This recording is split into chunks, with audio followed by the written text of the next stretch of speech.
And yeah, it's been a while because we'll explain that, won't we?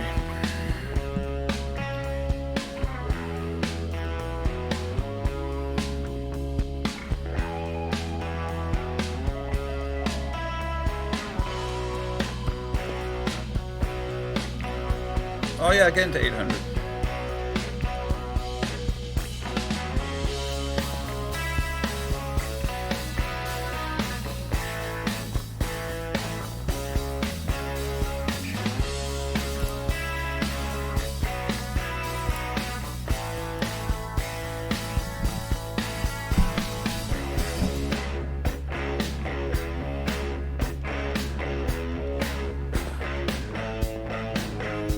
This is just going to be a bunch of different topics. Because I saw this coming forever ago. And I'm going to explain why I was never Marco Silva out or Marco Silva in, or what the problem is really with the Everton setup.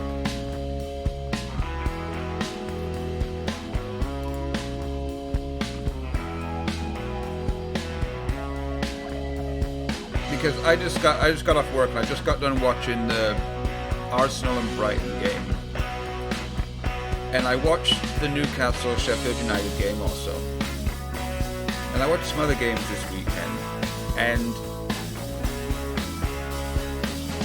you can tell the players actually give a shit, and the players actually follow through on what the manager wants and what the supporters expect of them. And we don't have that.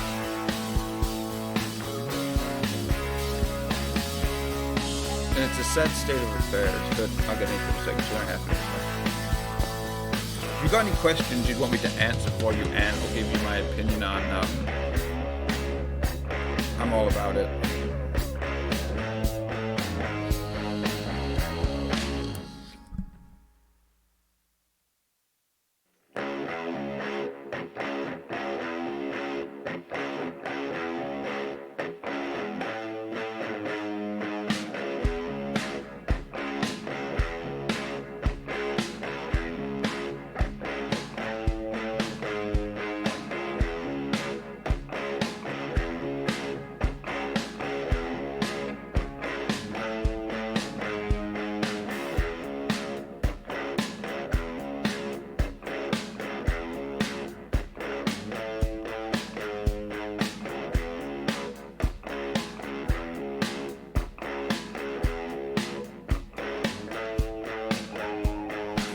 And you know very well that there are Liverpool supporters all over the world, and mostly outside of Liverpool. So that's going to be part of the story that I'll impart upon you and then other people that are going to be watching this later on, hopefully. And there's a good reason I haven't been around for a while. Or seemingly, I mean, I did the watch along on Leicester, obviously, but.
See, that's why you need somebody in here like Ant, who's on the ball.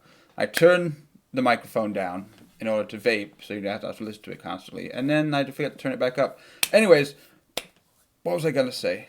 Thank you, everyone, for being here. Thank you for people live, like Ant, other people. I got Joshua Hoy, Liverpool fan in here. Great to hear that Sale has been sacked. Relegation was getting too close to comfort for you guys. We are not out of any type of relegation battle yet, and I'll get to that coming up. This is just going to be a whole bunch of me expounding, because I've been getting feedback ever since I started this channel, right, about I get excited about the games, I get excited about the plays, I get excited about the goals, but when we're having a bad time, you don't ever really hear too much of a rant anymore. Last year when I started this, I'd have the Archie the Wolf mask, which I still have lying around here somewhere, and I'd put the wolf mask on, right, because I expect Everton to put in a performance that the fans can be proud of, to put in a performance that shows the caliber and the quality of the players that we have, shows that the manager's got bona fides and knows what he's about, can change on the fly, can put out a certain style of play with a certain grace and a certain, Everton swag, if you want to put it that way. But you start to realize, especially at the start of the season, I was watching in preseason, and people say, oh, you can't take too much into preseason into consideration. It's all about fitness. It's all about da-da-da-da-da. Okay, so get the Karabangi Sharks out of here. That was just a PR thing. We flew all the way over to Kenya for our Sports Pesa Cup, and, a bunch of under-23s, some under-21s, some players that didn't have international or extended, international football, Nations League qualifications, stuff like that, or Nations League actual finals, right? The CONCACAF, the Copa America, the AFCON, all that stuff. That we had players that weren't involved in that. So Gomez was there, obviously, and some other players. So it wasn't probably until the Sion game that you started to really see what our problems were going to be. Okay, we hadn't brought in Moise Kean yet, but we had Thingy. He's playing Oumar Niasse, the Prince, playing up top, right? And if you said, oh, we don't have any strikers, where's everybody at? Tosin was injured, yada, yada. But even the players that we had and the players that we would have brought in, the same situation was there. From the first game of preseason, we had no dedicated striker, no professional forward striker, whatever you want to call him, number 9, instinctive, clinical, proven track record, any of that stuff. Didn't have one. You also see in the middle of the park, you see Morgan Schneiderlin playing. You see Gylfi Sigurdsson when he came back from his marriage.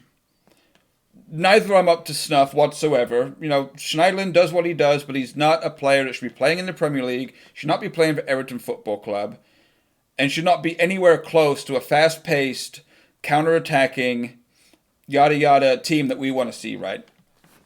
And then you go through your other players. Michael Keane was obviously with England, but, didn't have the greatest performances there. We saw some youth players that are all out on loan now that were any bright sparks in the preseason. But you could just tell that it was there. There was no idea. There was no plan. There was just a bunch of players going through the motions. You say, oh, well, it's just preseason because we're trying to work on fitness. We're trying to work on team bonding. We're trying to work on all this stuff. But what I saw against Sion, what I saw against Monaco, what I saw against, who else did we play? Wigan. What I saw in the little Opel Cup when we played Mainz and some other fucking joke team was the same thing. Lackadaisical, half-ass football, disjointed, no coordinated way of playing, lacking ideas, easily predictable from the other team, all that stuff. And that was preseason. Okay, and so you use the excuse of that's preseason, that's fitness. Not keep repeating it because you're going to say, yes, Bernard, yes, Mr. Archer. Yeah, you said that. Well, I heard that all the time. You want to know other things that I've heard constantly throughout the preseason, out the season, maybe the season before? We're going to get the best players. We're going to bring the best manager in. We're going to have the best director of football. We're going to have a brand new stadium. We're going to push on. We want to, fucking hug the badge, kiss the badge, everything. The PR spins there. We're doing this. We're doing that. Everton's time has come. You know, Arsenal looking shaky and rocky, which they are. They're shit too. But Chelsea have a transfer embargo. Tottenham not performing the way that they probably could be. Yada yada yada. Manchester United with fucking Frodo Baggins at the wheel. Pogba dabbing and not performing on the field. Their defense is shocking. Their midfield is shocking. They don't have what it takes to be a top team. So, we're going to break into that. And then people say, oh, well, no, well, you're going to be fighting it out with Leicester. And everyone's like, no, Leicester City, come on. And you know why you didn't want Leicester to do well? You understand why you thought that Ndidi wasn't as good as other central midfielders, why Jamie Vardy was past it and just a Red Bull and nicotine fiend, why Johnny Evans was past it, why Kasper Schmeichel's a shit goalkeeper, why James Maddison's overrated. Do you know why you said that? You know why you thought that Barnes was a shit player and Jose Perez wasn't worth the 30 million he came from Newcastle and this and that and this and that? And you understand why, right? Most of you. Because Brendan Rodgers is the manager. The same bias that you have against Rafa Benitez coming in to Everton Football Club because he managed the red shite. He said some things a decade ago that just kind of irked me and got me going the wrong way. Leicester were always going to challenge because Brendan Rodgers is a good manager. Brendan Rodgers knows how to put a team out and play to their strengths. They've got a spine of a team. Jamie Vardy, James Maddison, the Jose Perez, Ndidi, Johnny Evans, this Son guy. They've got Ben Chilwell at left back. They've got Ricardo Pereira at right back. They've got other good players in the team. They still got Mark Albrighton. They still got a whole bunch of other players that can come in and be a bit part. You know, they've got they got Tielemans. Don't forget Tielemans. Got him in there, and then you've got players coming off the bench. Like I said, you've got Albrighton coming off the bench. You've got all these different players. You've got Iheanacho coming off the bench. Proven Premier League players that can step in a pinch, as what happened at Leicester at the weekend. Iheanacho comes on, hasn't scored for like a year or so. All he does is run around, work hard, has an instinctive idea of how to play. Because he played at Manchester City. Because he's played at other clubs. He's been around the block. He knows and understands how to play the game. He might not get his opportunity too often. But when he does, bam, does it. Same with Divock Origi. Look at what he did last night. Look at what Xherdan Shaqiri did last night. You know, it's no surprise that Leicester are up there. West Ham, they're supposed to go to, but now they're the same as us, right? But we were fed all of this. So we were fed everything about preseason not meaning anything. We're fed all this stuff about how the season's going to pan out because we got Andre Gomez in. We're not going to work hard on Zuma because we've got this and that, We're not going to replace Gana Gueye because we just got this belief and this spirit and we're expected to do well and the fans expect us to do well. And we've been talking all this shit about how great we are and how we're going to bang on now because under the Moyes era, it was always, always, always hard work, determination, ambition, fighting for 90 minutes, never getting your head down, never thinking the game's over till it's over, never hiding from the ball, always performing for the badge. But we didn't get the success that we wanted. We didn't get what we needed. We didn't have what it takes to take that next step. And it was in the Champions League at that point. I think it was always a top four. That wasn't really a top six back then. It's still the top four. Okay, so, Champions League places and getting into the Europa League and having long cup runs. We could do it. We could only do it if we had investment. If we had investment in the team. If we had a manager that had the credentials. Young, up-and-coming manager. Understands, modern football. We'll give him the money. We'll bring in these players. We'll fix the parts that we need to fix. We'll improve the things that we can improve. Have a deep squad. Have a diverse squad of young players and old and rookie and raw and experienced and wily. We're gonna pudge it all together. If only we had the money. And then comes the money. Then comes Farhad Moshiri with his money. Hands always in the pockets, just ready to, just so much money, just falling out your pocket. So instead of bending over and picking it up, you're so rich that you just throw it on the table and you splash it around a little bit. Okay, and then you bring in players, you go out there and this money is going to be well spent, especially under Martinez. Well, no, not under Martinez. That's kind of started when we signed Lukaku, right? Big money on Lukaku. But let's talk about the start of where it all kind of went wrong with the money, with the Koeman stuff, okay? You bring in Gylfi Sigurdsson. You bring in Wayne Rooney. You bring in Davy Klaassen. You bring in Sandro Ramirez. You bring in, I forget that other guy that was actually doing really well for a while. Well, Onyekuru never played, but that doesn't matter. I forget the Russian or Ukrainian or whatever name. Vlasic. Bring in Vlasic. You know, we do all this. We just piss this money up the wall. There's some things we did that we bought were, you know, semi-decent. We got Ghana Gay.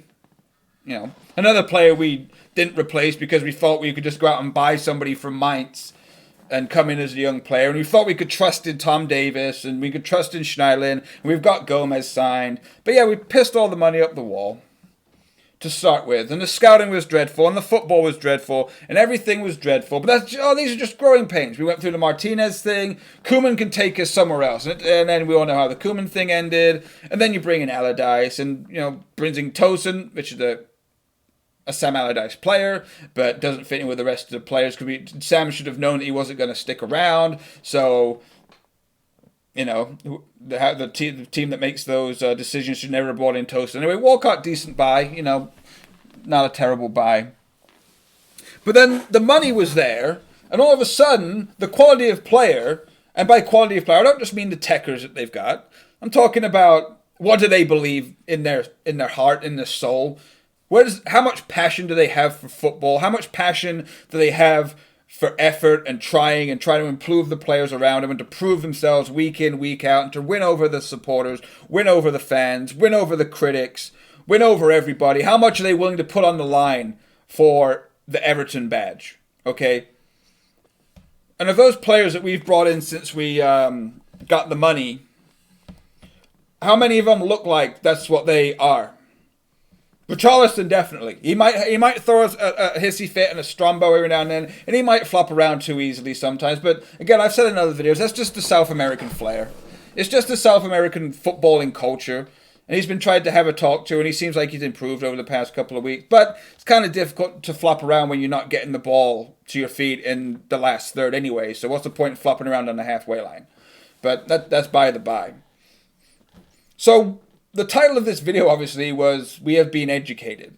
Okay? Not only was yesterday, or Wednesday, let's call it Wednesday because obviously it's coming out late. Wednesday, were we educated by Liverpool in everything to do with the game of modern football. And then that education is just one class in a diploma, or I don't know what you call them over in the UK, whatever the piece of paper is that said you've paid thousands and thousands of pounds and dollars to go to this school, and you've got a piece of paper that says that you're somewhat qualified to talk about the degree, the diploma, whatever that you've got in. So, yeah, the Liverpool game was just a class. But it's the fulfillment of the educational trip that we've been on for the past whatever since Moyes left, right? So last night, let's start on the micro scale with the Liverpool game. I didn't expect us to win. You guys probably didn't expect us to win. And but what you didn't want was to get embarrassed, right? And I mean, like if we'd have lost like 4-0 with Liverpool playing out of this world fucking just you know, jizz-worthy football. Right? If we saw that, if it was just, we were just getting picked apart, pass by pass, because they were too pacey, they were too quick, they were too, you know, incisive, the crowd was too behind. Like, if it was actually a spanking and just a pure football education, I'd have been fine with that, because I expect that. We got that from Manchester City. Manchester City put it on a class and an education every week. Oh, I expected us to lose. I've expected us to lose most of the games recently anyways. The Norwich game, yeah, I expected to lose. I was expecting to lose games all the way back to Sheffield United at home. If not, but I mean, simply put, after I watched the Watford game at home, our first fucking home game of the season, I knew that we were going to most likely lose most games if a team showed up and countered what we were going to try and do and just stuck to their game plan. It'd work every single time. Because game plan will always, most often, 9 times out of 10, beat random fucking talent. But yeah, I expect us to lose at the weekend to Chelsea, because that's the thing. And I can be criticized for not being a supporter. Oh, you're just a fan. You're not a supporter. You don't support the team. Okay, I support Everton Football Club. I want them to win every game.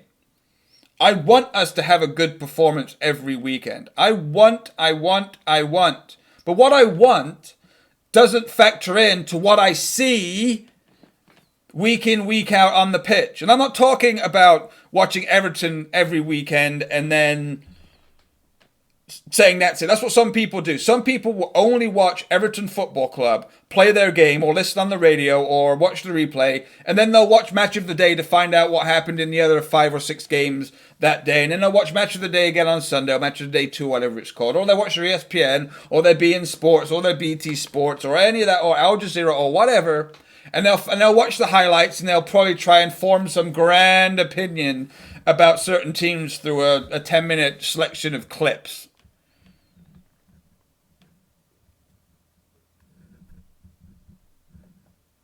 We never seen this coming, though. We passed it off as an unlucky win because the end of last season. Yeah.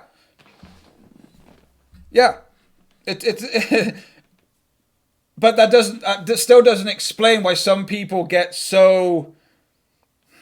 I don't know how to put it. I guess I'll just keep going with what I was saying, because and it sounds sad, but that's fine. I might as well not wear my Everton shirt and hat when I do these videos, because you expect me to go rah rah rah and beat my chest and pump it and say we can beat the Liverpool and win the FA Cup. We can beat Leicester at home and go on. That's what I want. I want us to do that. I really, really do.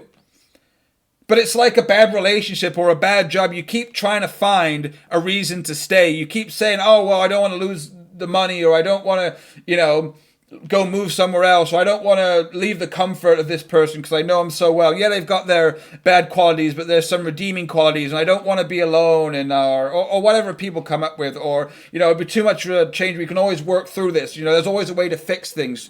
Everything's nothing's inevitable. Everything's repairable. Everything's fixable. There's a little change here and a little change there, and no, not with Everton Football Club. No. No, and it hasn't been that way for the entire season. Okay? Didn't replace Gana Gay. Didn't bring in a qualified, certified striker. Didn't bring in a fast, pacey, bail your ass out when the ball goes over the top central defender. There's a lot of things that we didn't do. And then you bring, and then Boa Morte joins, and yada, yada, yada. And then we start messing around in the transfer window, trying to, pick off Zaha 2 days before the end. And, all of it. This season was easy to see how it was going to go. But like I said, back to that, I watch 8 to 9 to maybe sometimes even 10 if it's a good weekend of football. Premier League, always. Saturday, Sunday, that's all I do. Because I have to wake up super early for the Everton game, and I just wake up and I watch it. And I've got 2 screens, so I can basically watch on both my monitors right here. So I can watch 2 games at a time, sometimes 3 if I want to split my 50-incher down the middle. And yeah, I may not pay attention to every detail of what's going on, but I can stop games or pause games or this and that. So I basically watch probably every single team.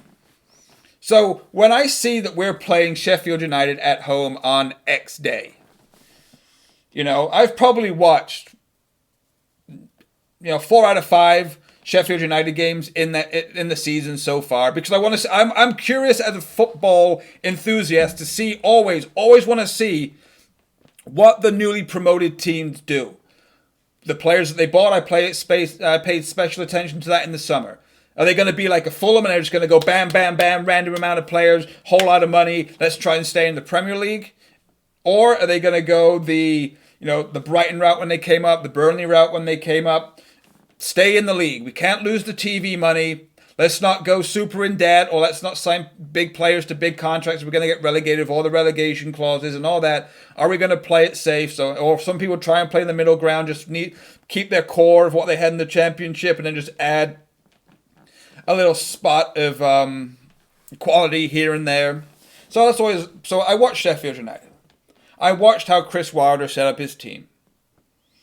I understood how they were going to play, what their strengths were, what their weaknesses were.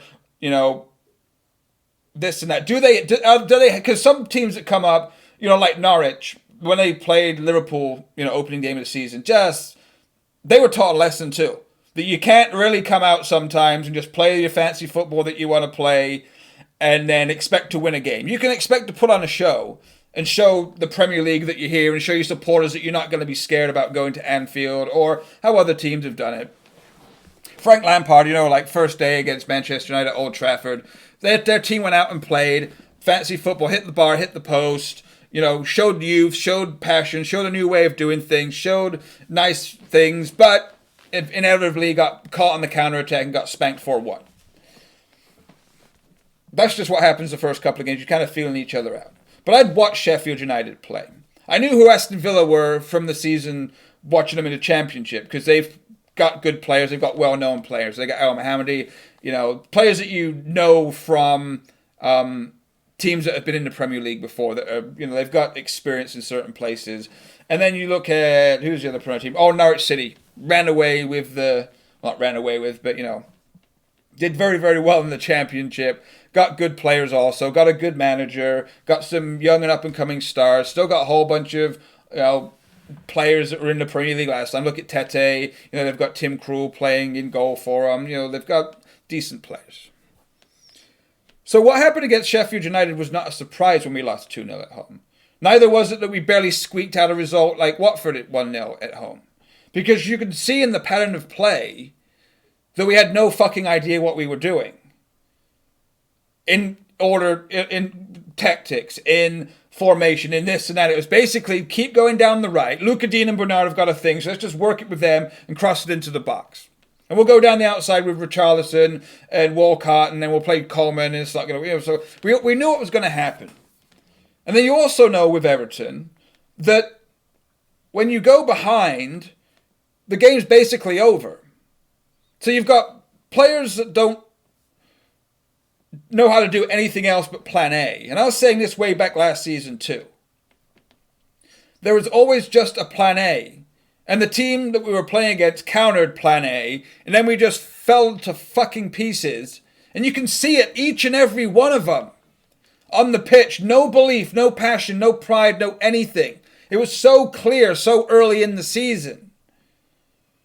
The tactical side of it, the substitutions, all of it. And so, like I said, this is basically me saying why I don't get upset about all this stuff. Why it's not a surprise that Marco Silva got fired, but why it wasn't also a surprise that it took so long to get rid of him, why he held on for so long, why Moshiri and Kenwright and Brands couldn't make a decision, why they wanted to give him every single possible chance in the world, is because they know deep down inside, or what we know clearly on the fucking surface every time you watch a game, is that there's a lot of players that don't want to put in 100% or don't understand what their job is 100%. How a player like Gylfi Sigurdsson can even start in an Everton team in an attacking central midfielder position and wear the captain's armband when he is the biggest gutless coward I've seen in an Everton shirt for the longest time, if not one of the most cowardly players in the Premier League I've ever seen. If I could steal a living like Gylfi Sigurdsson does, hiding behind defenders, not showing for the ball, not running around and closing down players and getting into positions or being on a counter-attack and getting into a decent position for a ball. The guy did not touch the ball, I saw, for like 19, 20 minutes in that Liverpool game. Professional anything not doing their job for 20 minutes, I guess unless you're a government employee. So the simple fact, you can take that in a nutshell and say what team, what manager, what coaching staff, what anything would allow an employee to not only in Wednesday's game, not only to start for this club, but to wear the captain's armband.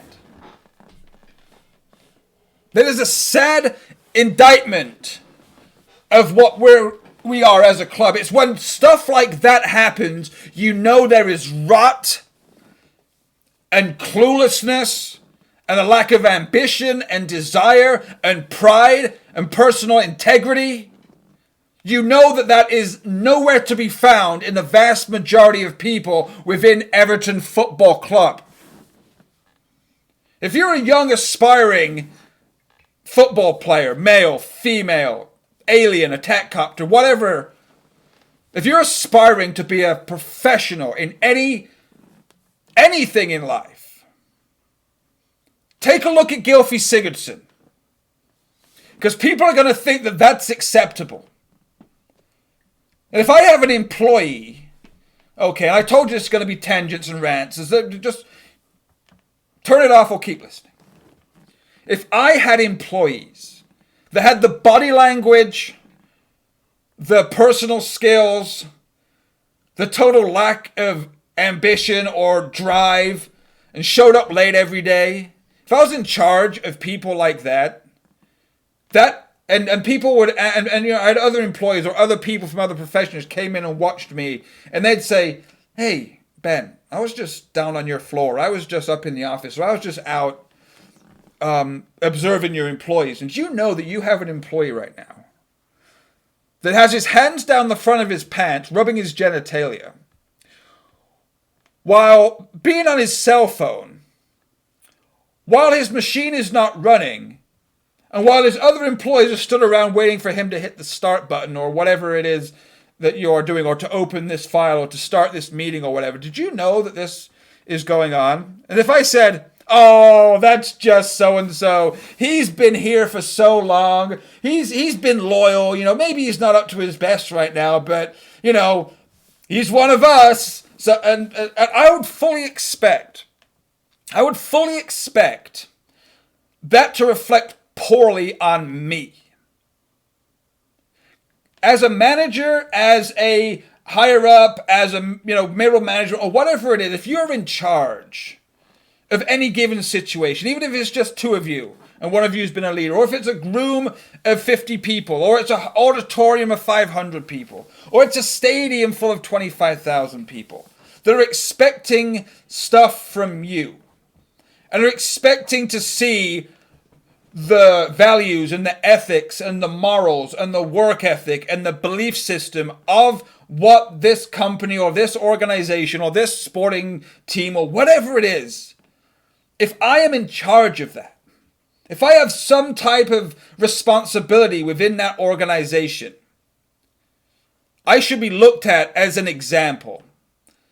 And the people that are not under me, but the people that I coach, or the people that I interact with, or the ones that I micromanage or macromanage or organize and set into places, aces into spaces, right? Delegating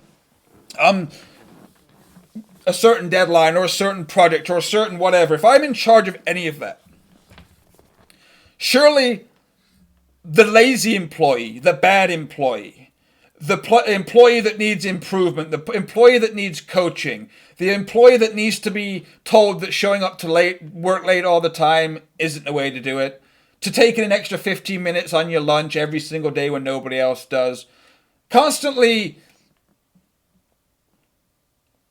being seen to be a low caliber employee when everybody else around you is, you know, above average.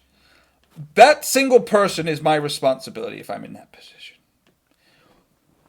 This is a long way of saying, what the fuck has Gylfi Sigurdsson done in this shirt with this badge? Besides be here for a decent amount of time compared to the rest of the squad. What is it that this man has done to the average viewer, to only people that watch on a Saturday or a Sunday? What has this man done, stats-wise, performance-wise, leadership-wise, to deserve to have the captain's armband and to even play on the pitch? Nothing. And that is Everton in a nutshell. Because it all stems from that. If that's the example, then we should be sitting in the relegation zone. We should be half-assing it around the pitch. We should be not trying to be creative or not express ourselves on the pitch. We should all hide from our responsibilities as a professional football player, as an Everton player. As someone that wants the crowd to cheer for us and support us and buy season tickets and buy shirts and buy calendars and buy all the merch and to wear it out in public and say, I am a proud Everton supporter. I'm a proud Evertonian. I'm fucking embarrassed. I'm embarrassed to wear my stuff up because all I've been getting, and I live in America, small town America, there are people that watch football over here. I work for a man that is a Manchester United supporter, and I was giving him such shit when Ole Gunnar Solskjaer came. I was giving it to him hard after we beat him 4-0 at home. I was telling him how unqualified and a panic decision that Ole Gunnar Solskjaer is, and he wasn't deserving of that first team manager's job after the caretaker. I said, you're not going to spend any money in the summer. You're going to buy boring, garbage shit players, and they're going to be overpriced, and they're going to be paying too much on their salary. And you're not going to go anywhere. You're not going to finish in the top 4, and you're not going to go on a cup run. You might not even make it to the top 6. You're probably going to get knocked out in the Europa League in the first knockout stage.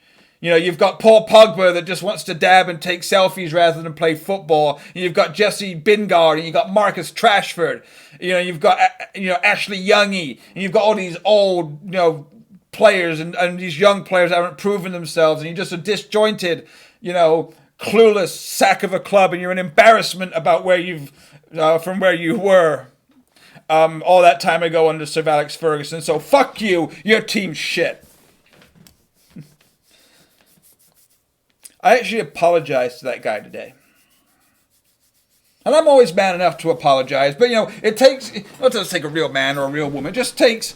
I was so embarrassed by the culmination of things that have been going on at the club recently. The 5-2 smashing. Losing 2-0 to every single promoted team that's come up this season. And 2 of them at home and not scored a goal against them. About the performance at Burnley and at Brighton and at Crystal Palace.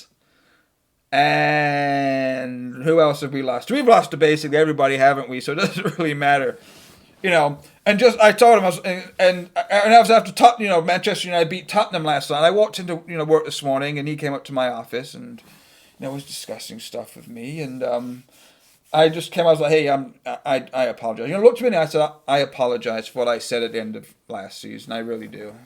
He's like, what are you talking about? And I said, everything that came out of my mouth, all the vitriol that came out of my mouth, trying to put your team down.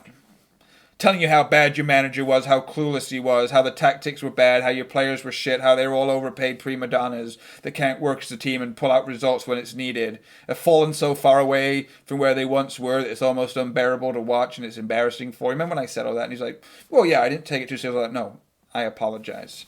Because my team is worse than that. My team has always had a couple of excuses to why we can't make it to that next level. But it's got nothing to do with one step. It's everything. It's attitude. It's players. It's formation. It doesn't matter. You can't point to any positives at Everton Football Club right now. The dilly-dallying over the manager, having all the higher-ups at the club, Ken Wright, Mashiri, Brand, all hanging around Finch Farm today while Marco Silva's out there doing his last training session. All the lads know he's out there. All the physios know they're out there. All the cooks know who's in the brass is in the building. And you drag it out all day. And there's Sky Sports. You go, you fucking joke, a lot of you. Your PR team's a fucking shit show. Everything from top to bottom is absolutely pathetic. But it's all encapsulated in who we play and who we gave that captain's armband to. I was ecstatic when Luca Dean, in the absence of Seamus Coleman, was given the captain's armband when Sigurdsson wasn't playing. Because we as Evertonians had seen that he deserves it. He may not have the best game a lot of the time recently, at least since Bernard's been out. But we know he's skilled. We know he can put a cross, and we know he can score clutch free kicks. I'm spitting everywhere because score free kicks from all over the place. Sorry, let me just... And you could, so we know as Evertonians what a captain is. Who else would we have given it to? Right? Maybe, I mean, you can't give it to Richarlison, not really captain material, too of a hothead. You know, who else were we going to give it to? Well, maybe possibly Andre Gomez if he'd actually been fit for a stretch of games and what happened to him. But no, Luca Dean was always seen as going to be, or, Tom Davis, yes, we give it to Tom Davis, but he wasn't in the team at the time, right? When this all started happening with the Sigurdsson being the backup captain. But it should have been Luca Dean. We all knew it, and when he got it, we were like, yeah, Luca. Yep. You deserve it. And he did what he was supposed to do as a captain. Vocal, pulling people around, no messing about. What a captain should be. Leading by example. Captain's armband's on, fucking slinging crosses in, peaches of crosses in there. Where's the captain's armband? Taking shots on goal, scoring free kicks. Captain's armband's on, coming around the back to cover the right back position. Just outstanding professionalism. Players love him. Performances match the hype with Luca Dean. Tailing off from last season, but also this season when him and Bernardo were working together. Captain material, yes, I agree. And so we give it to Gylfi Sigurdsson. Who gives it to Gylfi Sigurdsson? Marco Silva gives it to Gylfi Sigurdsson. Okay? So that's Marco's decision. But surely Bill Kenwright, Mashiri, and other people that are at the club, Duncan Ferguson, other people could just say, hey, Marco, right? I understand that Gylfi's been here for a minute and, he's one of the more senior players at the club, but not captain material. The supporter, true Evertonians aren't going to buy it. They're not going to buy Gylfi. He doesn't do enough. He hides. He's good for scoring a screamer every now and then, but otherwise it's 89 minutes of just dog shit. Hit or miss on the penalties, not consistent there. No consistent performances. No dynamic play. Doesn't have the balls or the gumptions. Maybe it's just not his personality to get in the referee's face, to challenge every single decision, to pull his players around, to get in people's asses, and then crawl out again when stuff's not going well. No, let me, do you want to try Gylfi the one game? Okay, give him the one game. And you give him the one game, and then you say, hey, Marco. Didn't work, did it? And then Marco should have just gone, no, not what I'm looking for in a captain. Here, because here's a list of what Evertonians require. Passion, intensity, gung-ho attitude, busting their ass all the time. This is the big, long list I got here.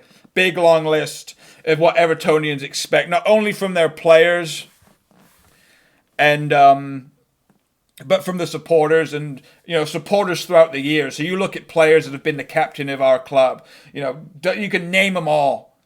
And does Gylfi Sigurdsson fall in line with the great captains of Everton history? No, doesn't. Sorry, no, he doesn't.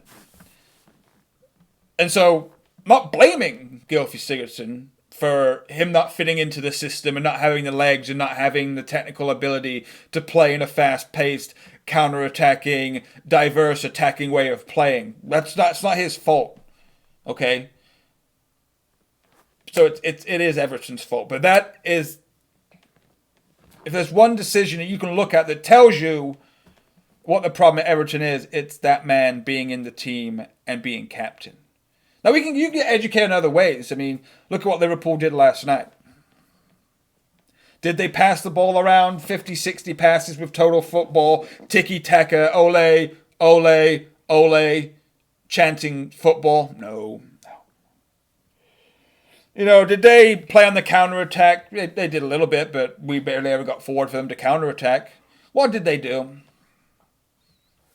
Van Dijk rolls the ball forward, looks up the field. There's Sadio Mane running between two defenders. I'll just ping it in there. Oh, Dan Lovren. I'll just look up. What's going on? Oh, Divock Origi running with a little L pattern between three players. I'll ding it in there. What's Alex Arnold do? Wins the ball back, clean tackles, stands there, and he's up for it. Unlike Tom Davis, unlike Mason Holgate, unlike Dominic Calvert-Lewin. Young player, hungry, plays with desire, plays with passion, shows off his skills. Great player. What does he do? Looks up. Oh, ping. Up the pitch. Completely bypassed the midfield. Knew that we haven't been playing a back three for most of the season. That we were short of confidence.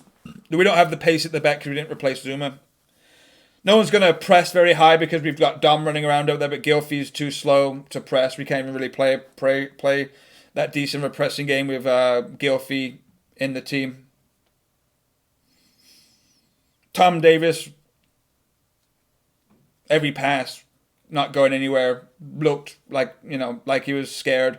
Looked like he had no idea what was going on with Wijnaldum and Shaqiri around him, and Mane and Lallana just looked like a fucking lost little puppy out there. And I don't blame him. Really. So what did you expect? You expected to get blown out? Yeah, of course you did. Did you expect to have Divock Origi score from 2 goals from 2 long balls over the top and have the ball fall perfectly to him twice where he can control it and has time to control it, has one time to take it around the keeper and the other time to hit a volley right through Pickford? Did you expect to see that? No Firmino, no Salah, no Henderson. You bring Divock Origi into the game, out from the cold. You bring Shaqiri in out from out the cold. Bring in Lallana. Taking the fucking piss. Knew that it didn't matter who would have shown up. Doesn't matter. And here's I'm resting players. I'm rotating. What kind of fucking embarrassment is Everton Football Club? When our local rivals, when Liverpool Football Club, when their manager can look at us and say, this is a derby game. Because anything's supposed to be unpredictable in a derby game. Form doesn't matter. Form goes out the window. League position doesn't matter when it comes to a derby game. It doesn't. Jurgen Klopp said, fuck that. Everton is shit. I'm going to rest Mohamed Salah. I'm going to rest Bobby Firmino. I'm going to rest Jordan Henderson. I'm going to bring in all these other players. I don't even have Alisson in goal, but I'm not worried with Adrian in goal.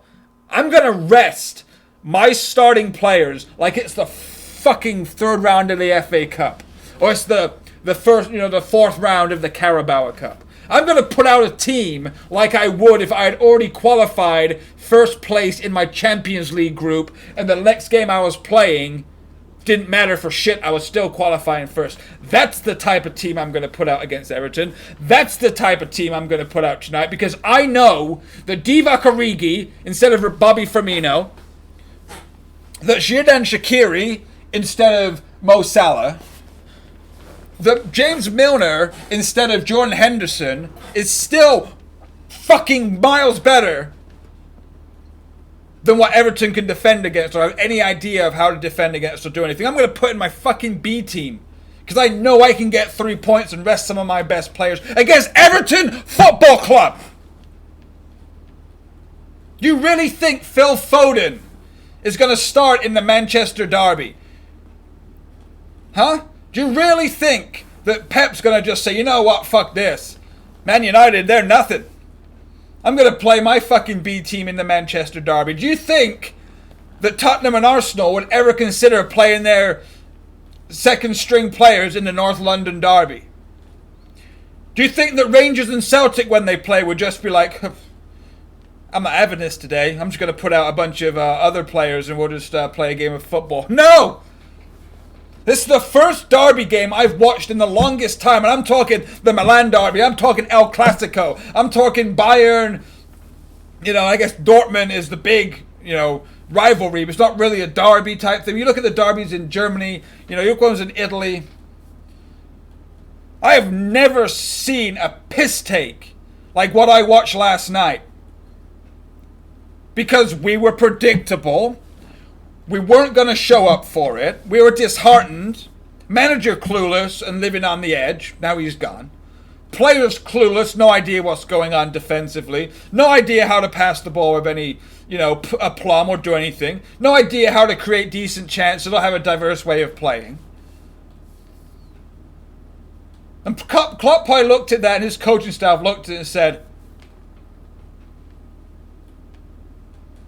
Norwich beat them 2-0 at home. So did Sheffield United beat them 2-0 at home. Aston Villa beat them 2-0 at Villa Park. Burnley have beat them. Brighton have beat them. City have beat them, but who cares? Drew with Crystal Palace. They're shit. Their manager's shit. Their tactics are shit. Their ambition, their pride, their integrity, it's all shit. They don't even know how to captain their play. They don't even know how to give a captain's armband to somebody correctly. So no, it wasn't that I was surprised that we lost last night. Nothing surprised me. It doesn't surprise me when Iheanacho scores his first goal in fucking Blue Moon. It doesn't surprise me when teams beat us that haven't won away for the longest time or haven't, done anything for the longest time. It doesn't surprise me. So did it surprise me that we went out there and tried to play with a back three with bad tactics and play Gylfi Sigurdsson and play, the way we played and then get just lobbed up ball over the top, just completely taking out any form of playing? Do I know who the man of the match should have been? I don't know who I'd have given the man of the match to. Probably somebody that didn't play. Actually, I'd probably given it to Maurice Cann for Everton, actually. He's the only person that looked like he gave a shit out there. Well, Bernard did look like he gave a shit, but he had a good ball for Richarlison's goal. But, I think it was a tough game to put him into, too. But, yeah. So there's the micro education that Liverpool gave us last night. Oh, you want to come into it, you think you're going to win, you think you're going to take something, you think you're going to get some form or, have anything happen. No, 5 minutes in, bam, ball over the top, 1-0. Fuck you. Fuck you, Blues. You come to our house with your shitty record, your shitty manager, and your shitty players, and your shitty attitude. We're trying to win the league. We're champions of Europe. And you're going to show up here and you think you're going to get anything? No. 5 minutes in, lesson taught. Try and play a back three or a back four, or try and play this player in here, and try and do all this. We don't care. We don't care. We're better than you in every single facet of the game. We're going to prove that to you. Oh, they want to watch Liverpool play for their tricky passing, and for Van Dijk to pass the ball out from the back, and for Wijnaldum to run around and do stuff, and then play the ball out to Salah. Oh, wait, he's not playing. And play the ball to Firmino. Oh, wait, he's not playing. We're not going to do any of that. We're not going to do any of this fancy, heavy metal rock and roll football. We're going to play dink over the top. And then what's going to happen? What's he going to be even better because of how completely atrocious Everton are at doing anything? Most teams would learn from having the ball pinged over the top like that. So maybe, and Marco did kind of sort of try and make a change when it came to that. But Liverpool kept doing it. And they scored from it again. And then the other piss take, there was many in the game. And before I get to this, I will say that I had so little faith in Everton that I captained Sadio Mane for my Premier League fantasy team this week. Yeah, you're welcome. 30 points, captain. You're right. Yeah. Because I knew he was going to tear us apart. And you can tell when a team is so shit. And when a team and a player in particular has zero, null, zero respect for a team.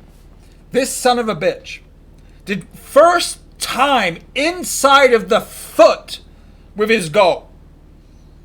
Yes, it's clinical. Yes, he's a great player. But do you understand what it takes for a player to know that the Everton player's not going to get close enough, because the Everton players are never fucking close enough?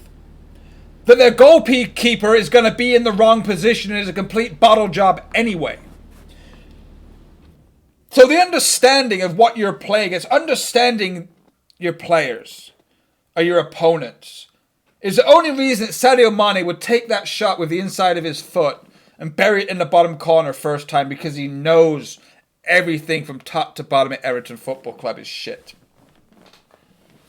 And all you got to do is take a chance, and that chance will be fulfilled against Everton Football Club. So yeah, and it's been, like I said, and yesterday was just a total ending of the education. You think you can just throw money at players and give them high salaries and hype them up and put them all over social media and make cool little intro videos for them.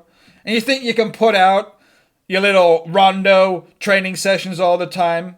Everybody come up to the camera. Oh, hey, how are you? Hey.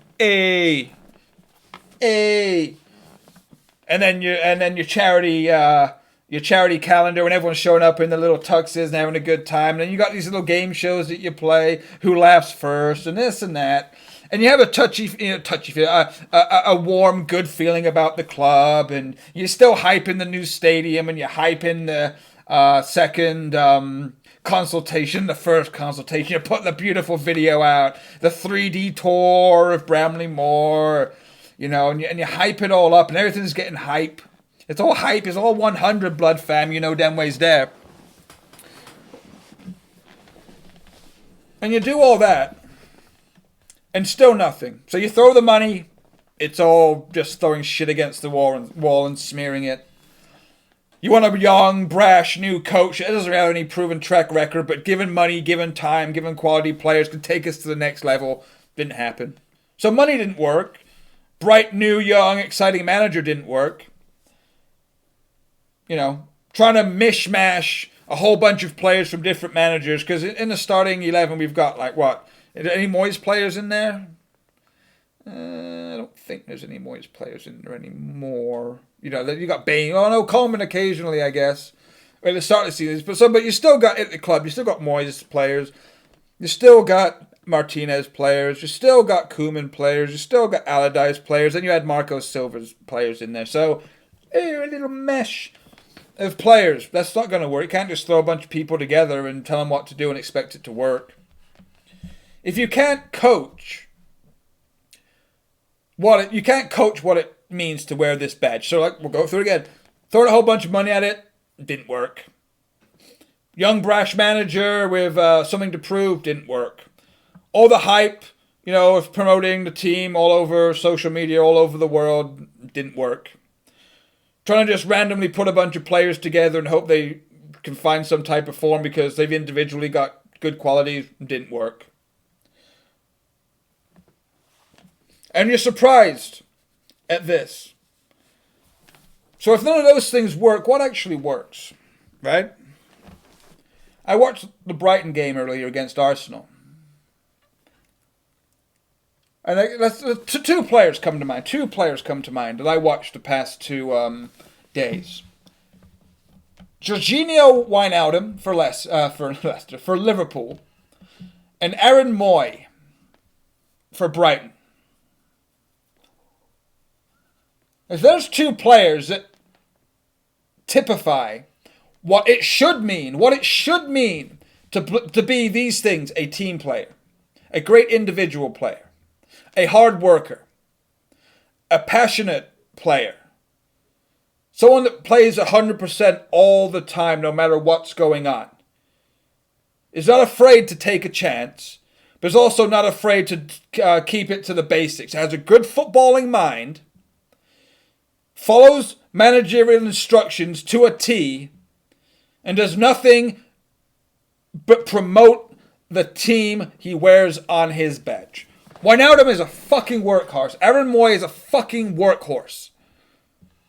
Always getting around the pitch. Always willing to show for the ball. Always willing to bring fellow players into the game, but not afraid to pass it off to players in better position or players with a certain skill set that can adapt to a certain situation. The amount of times that Moy recognizes, the amount of times that Wijnaldum recognizes when it's better to play a pass to this player because they've got a one-on-one on the outside, or to play a pass in behind because another player's got certain pace, less technical skill, but more pace to get in behind. When to just play a little couple of 1-2s around the middle of the park in order to calm things down, in order to come up with a new way of playing, to carry out instructions, to allow the formation and the play to evolve. Those are two things that I watched in my games these past couple of days. There are no players at Everton Football Club that possess even more than one of those qualities. Some people like Tom Davis will run around the pitch all day long. Born and bred an Evertonian.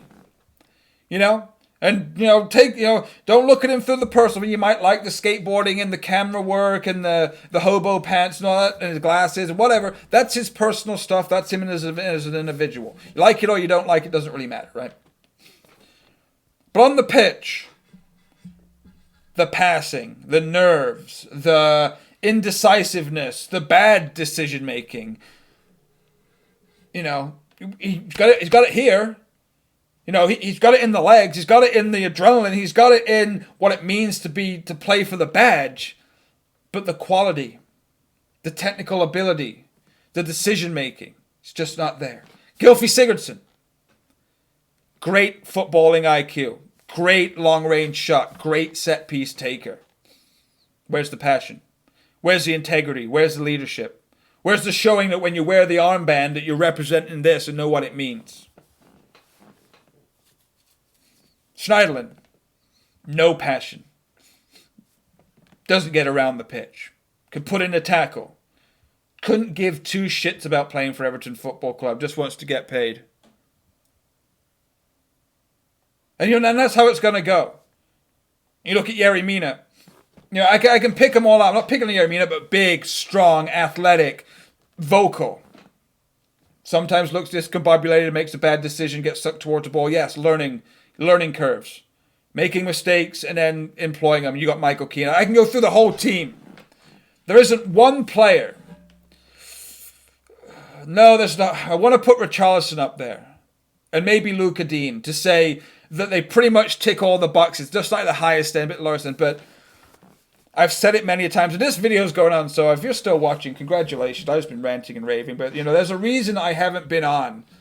Because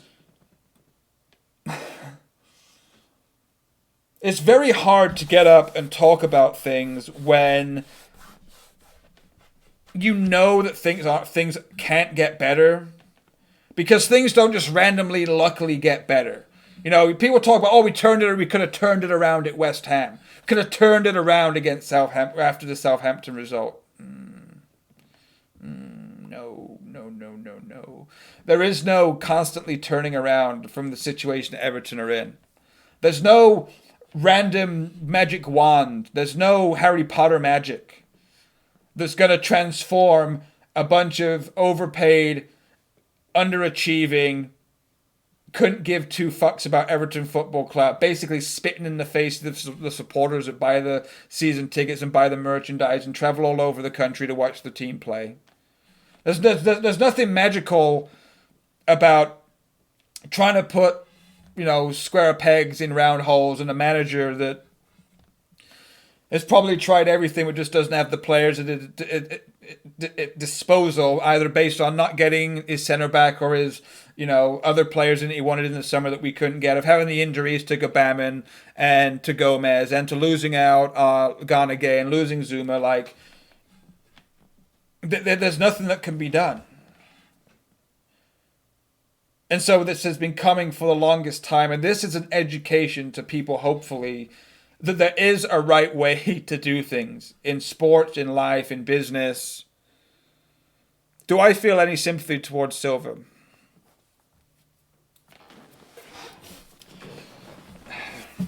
The thing that I find difficult, I'm only 35. I'll just put that out. I'm only 35. I know there are Evertonians. I know there are supporters of other clubs that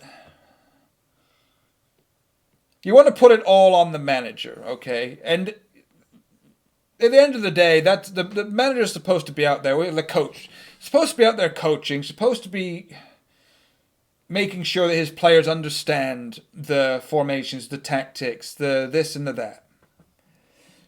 But I've probably been a professional, if you want to call it that, a surveyor, a supervisor, a boss, a intermediary, a enforcer, a trainer, a whatever you want to call it, of groups of people. The groups of people that have an objective or have goal or time-oriented things to get done. I individually look at performances and people and assess their skill sets and their abilities, and they're all different and they're all very diverse.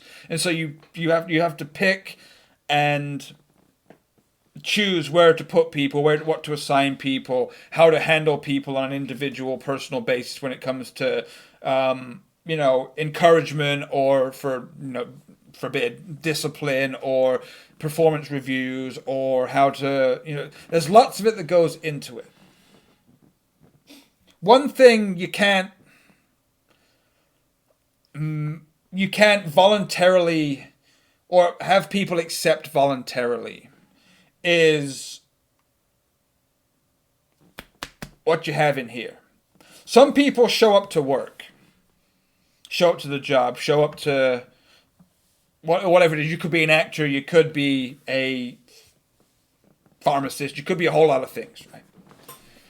If you're showing up to your job to scan your card or to punch in, and to not give two shits whether you do a good job today, whether the company makes money today, whether production went up today, whether it's clean and environmentally safe, and all the things that should be in your job description. If you just show up and go, I'm punching in now. Okay, 8 hours till I go home. I don't give a fuck what happens. If I can get by with the bare minimum, I'll get by with the bare minimum. And the only thing you can do for people that you notice that do that, and it's in their body language, it's in the way they talk to you, it's in the way that they, keep something tidy, or that how organized they are, or how many tasks they have going on at once and they've got under control, what their quality control's like, are they paying it, all the stuff that goes into different places that you work at. It doesn't really matter. And you can tell that some people just don't give a shit. They do just barely enough to get by. And they go through their day like that. They're quite happy where they are. You can't ever see them asking for a promotion or looking for any more responsibility. They're just happy just to coast on by. Because that's what they'll do. Other people come in and they're always looking for side work. They're always looking to do extra. And not because they want to kiss ass. Maybe it's because they want to kiss ass and maybe go up through the company or get up higher in a department, or to be moved to a different department, or to make more money, to get a better salary, to do whatever, to move to a different shift. Who knows what it is? Or, some people just come in and they just say, I signed a contract. I agreed to the standards of the safety, to the quality, to the production, to the audits, to the the personal disclosure forms, to the non-disclosure form. I signed up to work for X company. So when I speak, when I act, when I work, I want to uphold the standards of the company that I work for. And if I think that I'm not making enough money, or if I think that the job is too hard and other people are slacking so I can slack, whatever, they're there for them. They're there for the company. They're there because they have pride in what they do. They feel that if they work, let's just say, pick a random number, 20 pounds an hour, let's just say, right? Whatever, 20 pounds an hour. According to this list that I have here, of what standards for quality, for production, for safety, for audits, for all this stuff, the company has agreed to pay me this amount per hour, or this salary per year, to perform these tasks to the best of my ability. So I want to work, or the people, see people, I'm the same way. I want to earn that 20 every single time. I want to give 100% to what I'm doing, because I'm going to get 100% of the money. Okay, if I work at 50% speed, I don't get 50% reduction in my pay and in my benefits. I still make that. So if you have any personal pride, any integrity, you show up and you do that every single day. And then there's some people in the middle that maybe they try really hard and they want to learn and they want to succeed, but they just physically or educationally or instinctually just don't have the next level of leadership quality, or have the next level of responsibility or attention to detail that's required for a certain position that they're interested in. And you can't really take the risk on learning on the job. It has to have some qualification and some background and some proof that you can do whatever. So there's all types of people in the workplace, right? Marco Silva this is a long way of saying that Marco Silva can only teach, coach, manage so much. Right? And on a side note, would you be surprised if every Everton player, imagine that Gylfi Sigurdsson just looks like a fucking animal in training. Just think that he's nutmegging and mugging off and fucking pinging balls and fucking doing all this stuff in training. And maybe Seamus Coleman is just a fucking beast in a right back in Everton's training at Finch Farm for the past couple of years.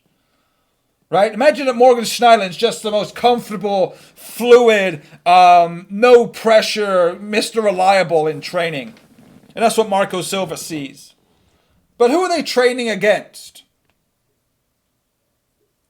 Not Arsenal, not Liverpool, not Manchester City, fellow Everton Football Club players. So how fucking hard is it to make, if you're playing on opposite sides, how hard would it be for Gylfi Sigurdsson to make Morgan Schneiderlin look like a mug in training? Okay? How hard would it be for a Richarlison to make Seamus Coleman look like a fucking idiot in training? How hard is it to have Jordan Pickford look a million miles better than Martin Stecklenburg in training? I'm just asking the question. If what you're training against and practicing for games against is what is costing you results on the pitch on those days that you're training for, it's just a circle of life. Just how it goes. But anyways, so the question was, no, I haven't been drinking now. So sympathy towards Silva, to a point. You always have to feel for people that have to be in charge of assigning and delegating and trying to encourage and promote and egos and manage and skill sets and strengths and weaknesses. And can you be hard on them, or do you have to give them an arm around the shoulder? All that man management, all that trying to make everybody happy, trying to squeeze everything in just so everyone could be happy, so the board and the players and the supporters and the sponsors and everything that goes into a football club is pretty much at the feet of a manager. He's not responsible for all of that, but he's the face of all of that. So when it comes for a departmental review, they come to me and they say, production's down, quality is down, scrap, waste, up. Customer complaints, up. On-time delivery, down. Explain. And what goes through my head is, well, I've been understaffed for the longest time, and the quality of employees we brought in recently haven't been very good at all, and people just aren't learning, and the shifts are too long or too stressful. It's kind of too hot in there. We've been getting a whole bunch of different issues from customers. We're meeting their specifications, but they're still complaining, and on-time delivery due to inclement weather and hurricane season or snow season or flooding or, you say, I could say all that, but then I say, that is my responsibility. I have tried X, Y, and Z. But I don't think I'm either being understood well enough. I'm not. There's no reason for, you can only. Yeah, I can't teach people to show up to work on time. I can't teach people to maybe suck it up if you've got a stomach ache and not go home. Try and stick it out, or for people paying attention, people paying attention, or people going out and having a drink the night before a huge run or a huge day, or on a Monday when everything's really busy, people going out to drink and coming in hungover, not drunk but still hungover. What can you do,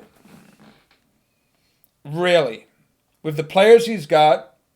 If they were all 100% for the badge, if they were all 100% engaged into and believing in the project in the team bond, the team chemistry, believing that every player around them is also on the same level that they are, you wouldn't have these problems. But when you've got certain players that are earning, like Richarlison, like Luka Dean, for example, maybe not putting in the best performances all the time, but the desire, the passion, the willingness to win, the willingness to fight back, the willingness to put everything on the line. And then you're in the same locker room and training every day with people that you know are stealing a living. Literally, out the pocket, stealing. No passion, no commitment, no anything. Silva told them what to do.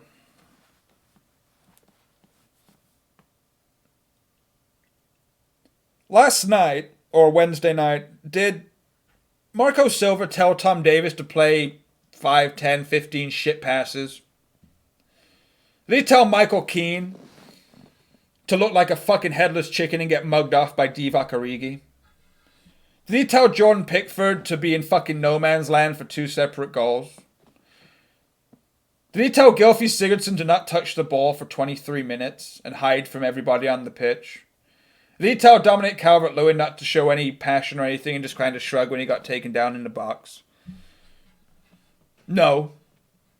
Because if he did, he wouldn't be in a job. Right? And I'm not defending Marco Silva's gone. I'm not defending Marco Silva for everything that he's done. But there are some shithouses in this team. There are some people stealing a living in this team. There are people that wear the badge that don't believe in the badge. And there are plenty of Evertonians too out there that wear the shirt and wear the hat and talk all this shit, but don't want to be real about where the club is, don't want to be real about where Liverpool are, don't want to be real about the situation that Everton find themselves in, that we deserve to be bantered, that we deserve to be mocked, to be made fun of, for the things that we say and the passion that we had at the start of the season.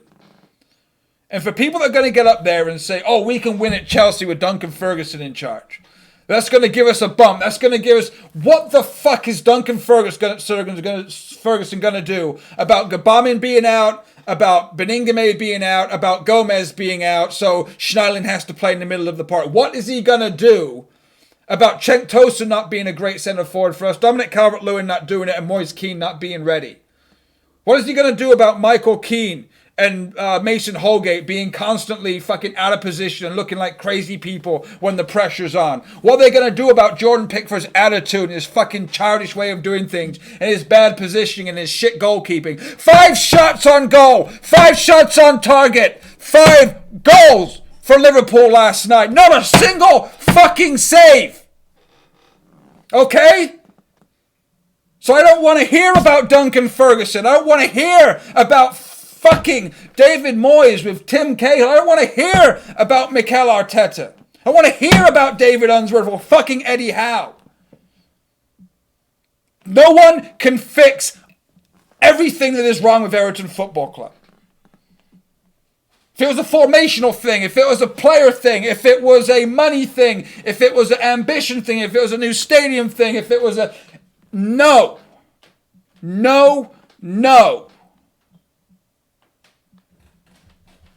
There is no fixing this season.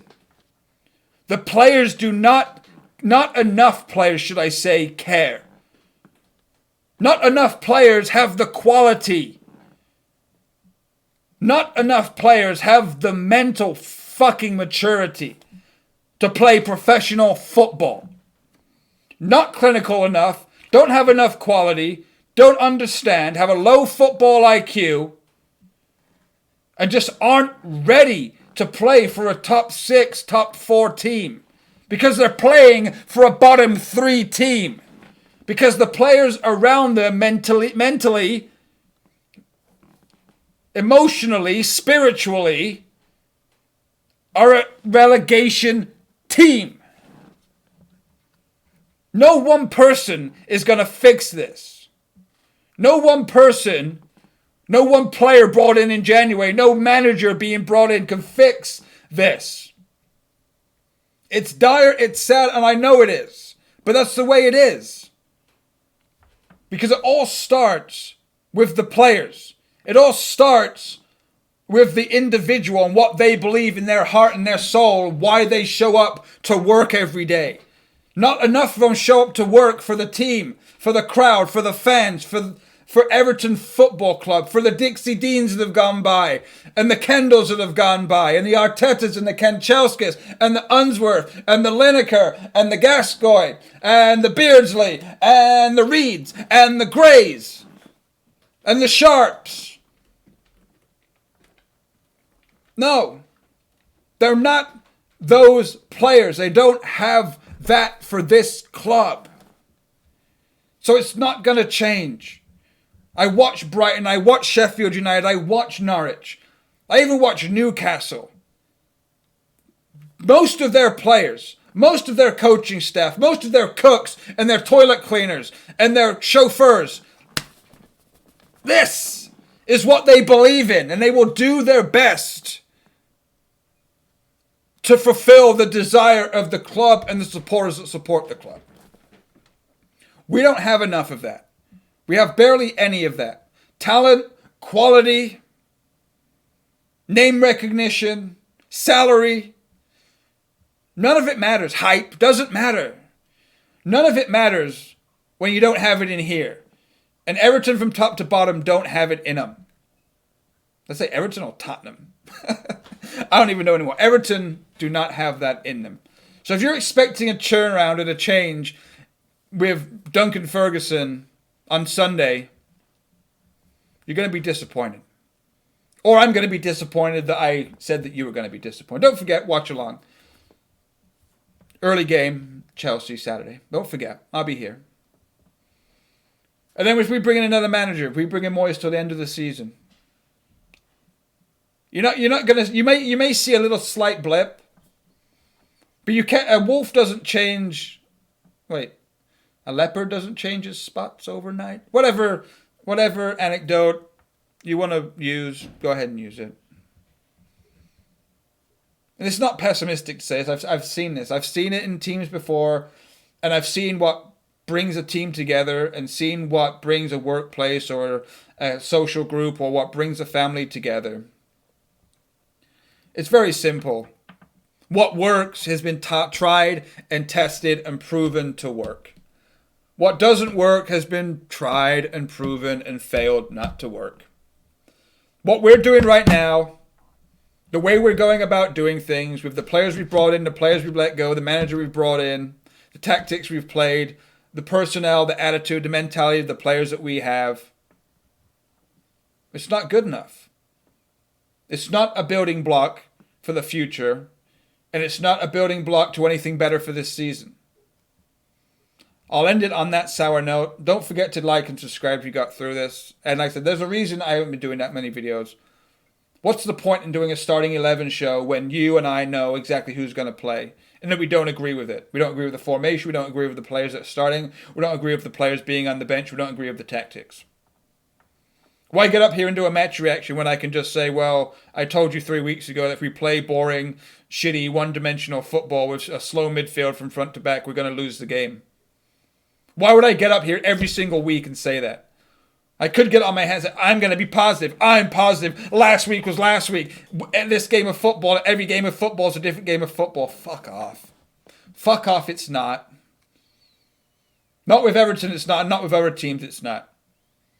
Because some teams, you know what you're going to get. You're going to get X. Newcastle are going to do Newcastle. Sheffield United are going to do Sheffield United. Manchester City are going to do Manchester City. And when you say Burnley, you're going to do Burnley, that comes with a Burnley identity. Low block. 2 players up top. Long ball merchants. Playing for the second ball. Set pieces, scoring goals, being tight at the back. That's what you say when a Burnley does a Burnley. Which you talk about a Sheffield United, you know you're going to play 3 and a 5 and a 2. They've got fast, pacey people up top. They've got a solid player at the back. They like to play football. They're very disciplined. They'll try and catch you on the break, and they're good at set pieces too, but they'll play a little more football than Burnley. When you say Sheffield United are going to do a Sheffield United, you know what you're going to get. When you say Everton, there's no identity. There's no low block, good at set pieces, countering teams on the break, exposing them and grabbing a sucker punch goal. There's none of that, and there's no total football, passing it around intricately, having majority of the possession, making lots of chances, lots of shots on target, working the goalkeeper, diverse, incisive passing, fluid front three, players bombing on from the midfield, getting into the box, overloading with numbers, pinging the ball from left to right, from right to left, from the middle to the forward. What you get when you say Everton are going to do Everton are going to play the wrong players in the wrong position. They're going to play players that don't belong on the pitch, and they're probably going to give them the captain's armband. They're going to not play to the strengths of certain players, and they're going to put players in positions that make them obviously look weak and fucking horrific. The substitutions are going to be bad, the tactics are going to be bad, and all you got to do against Everton is score one goal, and if they go behind, they're fucking shot. They're fucked in the ass, and they won't come back from it. That's what Everton do when Everton do Everton. Right? The only thing I can compare it to is Arsenal doing an Arsenal, which is Aubameyang and Lacazette score 2 goals, and their defense lets them down, they draw 2-2. That's an Arsenal. But Everton being Everton. You can't say we play good football, you can't say we have a good defense, you can't say we're good on set pieces, you can't say that we play good football, that we stick to our game plan, that we try and find multiple avenues of attack and defense. There's nothing you can say about Everton that's positive. But I'm still going to support the club.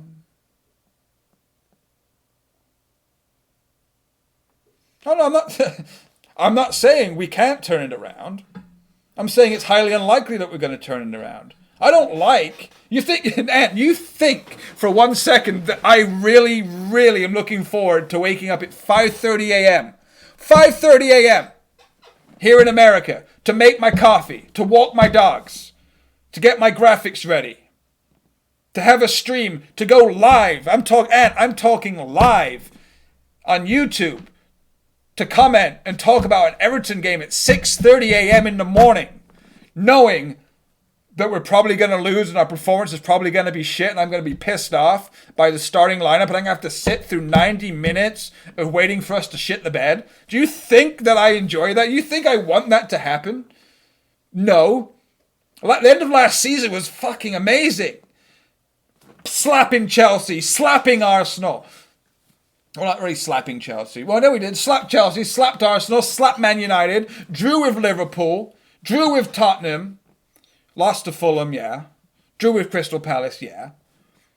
But I was having a good time waking up for those games. Waking up, we got Manchester United this morning. Oh, yeah, air smells better. Lungs are filled, coffee's tasting better, vape juice is on fire, attitude positive, here we go, we're going to slap Man United today because last week we proved that we can break on teams, that we can, outpossess teams, that we can clinically pass the ball around, we can defend well against certain teams. So yeah, come to Goodison Park, Ole, come to Goodison Park, Man United, we'll slap your asses! And we did, and I was excited about that. Tell me, what am I supposed to get excited about for the Chelsea game? What, Sigurdsson and Schneiderlin are finally going to start to give a shit because Duncan Ferguson's in control? You think Moise Kean's actually going to get 90 minutes under his belt because Duncan Ferguson's in charge? Or you really think Michael Keane's going to turn into some outstanding world-class fucking centre-back? With Duncan Ferguson in charge? You already think Jordan Pickford's kicking's not going to be atrocious and his fucking positioning in his goal and his decision making is going to be any better under Duncan Ferguson after he's been in fucking charge of training for 1 day? 1 week? Chelsea, United, Liverpool, Leicester. Who else we got to play in that time? Somebody else. On baby's ass over the next Christmas festive period, Hanukkah, Kwanzaa, whatever you celebrate. Prepare to be disappointed. Put your shirt on. I'll be here. I'll be singing Everton. Everton FC. Do you really think it's going to matter?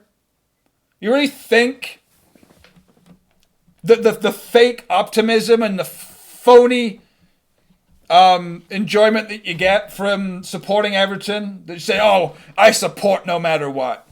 Like I said, bad relationship, bad workplace.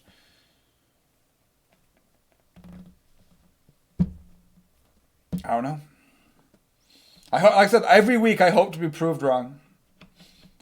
I hope we smack Chelsea around 4-0. And that's after going down to 10 men after like 5 minutes. That's what's going to happen. Okay, you want some positivity? Okay, here's what happened. Duncan Ferguson take charge. Let's see who plays then. Who plays? So I'll say you got Pickford in goal. You got Sidibe at right back. Luka Dean at left back. You play Yerry Mina and you play Mason Holgate. Okay, so you play Tom Davis and Schneiderlin and Iwobi in a 3. You play Bernard on the left. You play Richarlison up top. You play Walcott on the right. Okay, let's just say that. Let's say that happens. Let's just say that happens. First 5 minutes, ball's pinged up top to Richarlison. Keeper comes out to try and catch the ball. Richarlison just goes up. Fucking elbow right in the face. Fuck you! Fuck you! Kappa. Red card. Richarlison gets sent off 5 minutes in. And we say, not today. Not today. And we go out there and slap Chelsea 4-0. Moise Kean comes on because Richarlison's gone off and we take off fucking somebody. Let's take off Schneiderlin, okay? And then Moise Kean comes on. Bangs in 2 goals. Sets up a third for Bernard. And Luka Dean free kick. 4-0. We were down to 10 men. We controlled the game. We outpassed, outplayed, outpossessed, outmuscled, outhustled, outtussled, out-ambitioned, out everything. We outed Chelsea in every department you possibly can on a football pitch. We win 4-0. Duncan Ferguson's in charge. We're climbing out the relegation zone. Fuck yeah, boys. Let's go. It's not going to happen. Be prepared to lose. Be prepared to be disappointed with the performance. And then we'll all be pleasantly surprised when it doesn't happen. I will be. Of course I will be. But it's not how it's going to be. Anyway, I've dragged this on for so long, I really doubt that many people stuck around to listen to it. I know Ant was. Everton FC is the best. By the way, check him out on Instagram. EFC Capital, I believe, is his handle on Instagram. Get at him. And don't forget, like and subscribe if you're new. Like I said, I'll be here for the watch along on Saturday, I believe. So come on, stop in. Let's get to 800 on the road to 1,000. My voice is kind of raw right now. I haven't had anything to drink in like an hour. But yeah, maybe if we appoint a manager. No, we were not going to appoint a manager before the Chelsea game anyway. So, but like I said, if you don't see me before then, you might see me another time before the watch along, but I doubt it. Anyway, I wish you all a good day, good night, a good afternoon, wherever you are in the world. I really do appreciate you. I would, like I said, I would do a lot more Everton content, but I can't stand repeating myself, and I can't stand telling you all stuff that you already know, and you just need to hear me say it to validate what you think when you already know that what you're saying coincides with what I'm saying, so we're both right, so we could have just not had the conversation in the first place. Up the toffees! Come on, you fucking Blues! Ah!